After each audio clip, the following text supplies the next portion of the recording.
The spring sun hung pale and distant over the frontier town, casting a thin light upon its dust-swept streets and crooked wooden storefronts. It was the year 1885, though time seemed slower here, measured not in hours, but in seasons, in silence, in the weight of a man's word and a woman's reputation. The church stood at the edge of town, white paint worn thin by wind and years. Inside, it was fuller than it had been in months. Folks had gathered not merely for a wedding, but for something to talk about afterward. In a place where life moved quietly, a ceremony like this stirred more than joy. It stirred curiosity. Women in modest prairie dresses whispered behind gloved hands. Men stood with arms folded, their boots scuffed from work, their expressions reserved but watchful. Even the children seemed to sense that something unusual lingered beneath the surface. At the altar stood the bride. She wore a simple ivory gown, stitched with care rather than wealth. No jewels adorned her neck, no grand veil trailed behind her, only a quiet dignity and a hope she held together with trembling hands. Her eyes remained fixed on the church doors, waiting. Waiting for a man who did not come. At first, no one noticed. A delay was not uncommon. Horses went lame, wheels broke, nerves faltered. The preacher cleared his throat once, then again, glancing at his pocket watch. A few polite chuckles passed through the pews. But the minutes stretched, and stretched, until the air grew thick with something unspoken. The doors remained closed. A murmur began, soft as wind through dry grass, then rising, gathering weight. A man near the back stepped outside, as though he might catch sight of the missing groom along the road. He returned alone. Then came the note, delivered by a boy too young to understand the weight of what he carried. The preacher took it with hesitant fingers, his brow furrowing as he read. His lips pressed into a thin line. For a moment he said nothing at all. Then quietly, too quietly, he spoke. "The groom will not be arriving." The words fell like stones. A ripple moved through the room. Gasps, whispers, the shifting of boots against wood. Someone asked why. The preacher hesitated. But in a town like this, silence never holds for long. "He has withdrawn his intention," the preacher said carefully. "He claims he cannot bind himself to misfortune." Misfortune. It was a gentler word than what followed. Cursed. The whisper passed from one mouth to another, gaining shape, gaining certainty.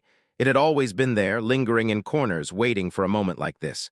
People remembered things they had once dismissed. A father lost too soon. A past engagement broken without reason. Small tragedies now woven into something darker. Eyes turned toward, not with kindness, but with quiet judgment. She did not move at first. She stood as though rooted to the floor, her gaze still fixed on the doors, as if by sheer will she might make them open. They did not. Her fingers loosened. The small bouquet she held slipped from her grasp, landing softly at her feet. Still, she made no sound. No tears came. That, more than anything, unsettled the room. One by one, the townsfolk began to leave. Not rudely, not with open cruelty, but with that careful distance people keep from things they do not understand. A woman brushed past without meeting her eyes. A man tipped his hat, though his expression carried no comfort. The church emptied. The echo of footsteps faded, and was left alone at the altar where her life had just unraveled. Outside, the wind had begun to stir, dragging thin trails of dust along the road. The sky stretched wide and indifferent above her.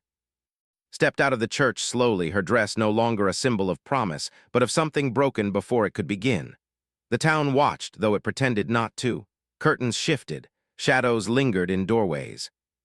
She did not turn back. She did not return home. Instead, she walked forward, away from the only life she had known, into a horizon that offered nothing certain. It was then she noticed him. A lone cowboy stood across the road, leaning against a weathered post. His hat cast a shadow over his eyes, but there was no mistaking the stillness in him, the kind that came from years of watching without speaking. He had seen everything, yet there was no mockery in his gaze. No pity either, only a quiet understanding, as though he recognized something in her that the rest of the town had chosen not to see. Their eyes met for the briefest moment. And in that silence, something passed between them, unspoken, fragile, and strange. Looked away first. Then she kept walking, not toward the safety of familiarity, but toward the unknown. For a heartbeat, the cowboy did not move. Then with a slow breath, he straightened. And followed. The road stretched long and empty beneath a sky that could not decide between sun and storm. Dust rose in soft clouds with every step took, clinging to the hem of her dress, dulling what little brightness remained of it. She did not look back, not at the town, not at the life that had turned its face from her. For a time, she believed she walked alone. But the sound of steady hoofbeats behind her told another story. The cowboy kept his distance, close enough to follow, far enough not to intrude. It was a quiet sort of watchfulness, the kind a man learns from years spent in open country where silence speaks louder than words. Hours passed before he finally drew nearer. "Road ain't forgiving," he said, his voice low and even, as though he spoke more to the wind than to her. "Especially not for someone with nowhere to rest come nightfall." Slowed, though she did not turn. "I've nowhere left to go," she answered. There was no self-pity in her tone, only truth. The cowboy studied her for a moment, then tipped his head slightly toward the west. "Got a place," he said. "Ain't much, roof don't leak too bad, fire when it's needed." A simple offer, no promises tied to it, no questions asked. That seemed to matter most. After a pause, she nodded. The cabin sat beyond the reach of town, past the last fence line where the land grew wild and the air carried no gossip. It was small, built from rough timber, its edges worn by wind and years. A place made for living, not for comfort. Inside, it bore the marks of a man who needed little: a narrow bed, a wooden table, a stove blackened with use, nothing more than what was necessary. Stepped in quietly, as though afraid the walls might reject her too. But they did not. Days passed in a silence that felt different from the one she had left behind. This silence did not judge. It did not whisper. It simply existed. The cowboy Elias spoke little. He moved through his routines with a steady rhythm, tending to the horse, chopping wood, mending what needed mending. He did not ask about her past, did not press her with questions the town had already decided the answers to. And in that absence of inquiry, began to breathe again.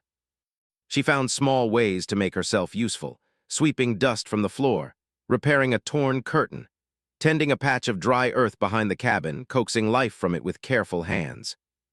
It was not much, but it was something. Evenings were the quietest. They would sit by the fire, the crackling of wood filling the space between them. Sometimes he would glance her way as though considering a question, then think better of it. She never offered anything freely.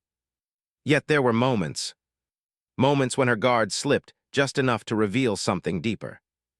Once he noticed her staring into the flames, her expression distant. "You always this quiet?" he asked. She shook her head faintly. "No." He waited, but she said nothing more. Then came the first sign that the past had not loosened its hold. One night, Elias woke to the sound of the door creaking open.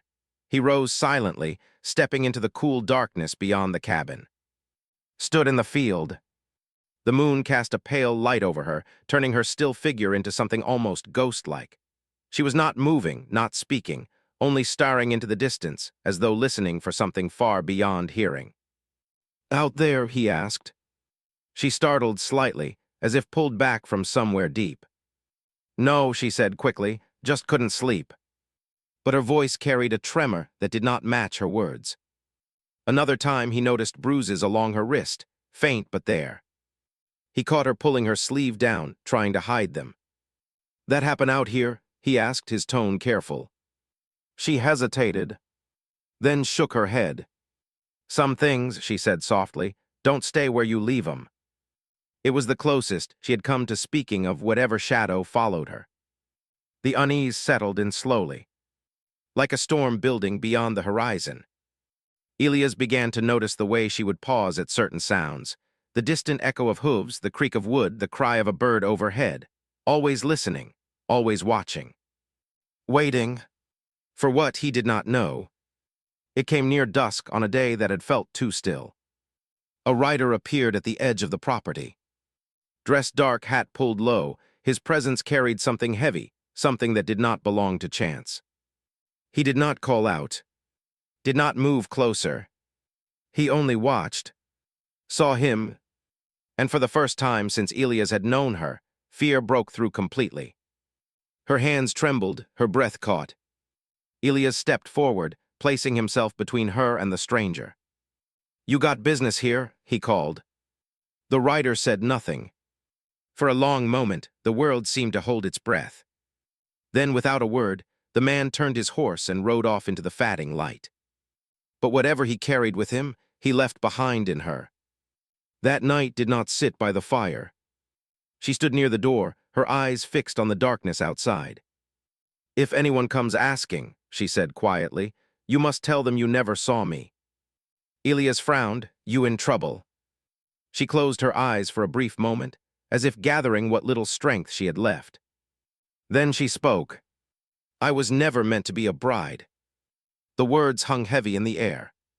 And for the first time, Elias realized the road she had walked to reach him had never truly ended. The storm broke without mercy.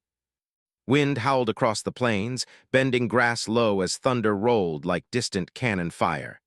Elias had just barred the door when the first rider came through the rain, then another, and another, until the land itself seemed to move with them. They did not call out. They did not wait. The door splintered beneath a heavy strike, crashing inward with a force that sent dust and cold air swirling through the cabin. Elias reached for his rifle, stepping forward with the kind of resolve that comes when a man knows there is no ground left to give. But moved before him. "No," she said, her voice steady in a way he had never heard before. "This ain't yours to fight." A man stepped through the broken doorway, removing his hat as if he carried some false sense of law. His coat was dark, his eyes colder still. "She belongs to us," he said plainly. Elias did not step aside. "She don't belong to anyone." The man's gaze shifted too, and something unspoken passed between them, recognition and inevitability. Then the truth came. Not in shouts, but in quiet words that cut deeper. Had never been cursed. She had been marked.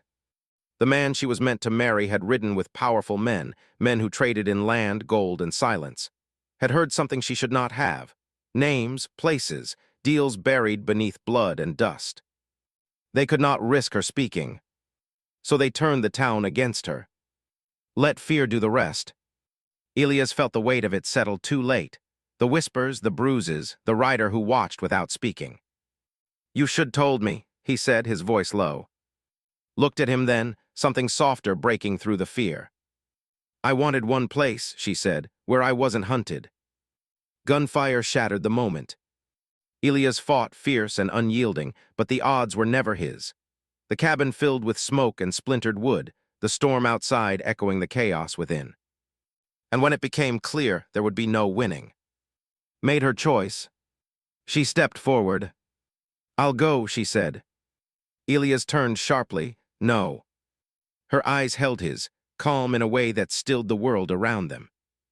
"If you fight this, you die." "And if I do?" he asked. She gave the faintest, saddest smile. "Then maybe one of us lives long enough to matter." They took her, dragged her out into the storm without another word. Elias tried to follow, but the world slipped from him, darkness rising heavy and final.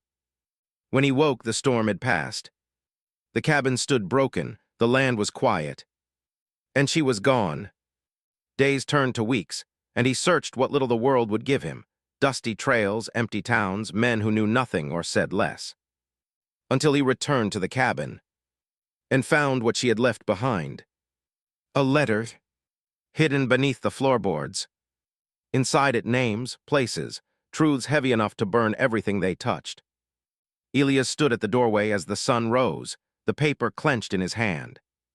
They had taken her voice, but not her truth. And as he stepped out into the morning light, there was only one thing left to do. Which city are you watching our channel from? Please leave a comment and don't forget to subscribe to our channel.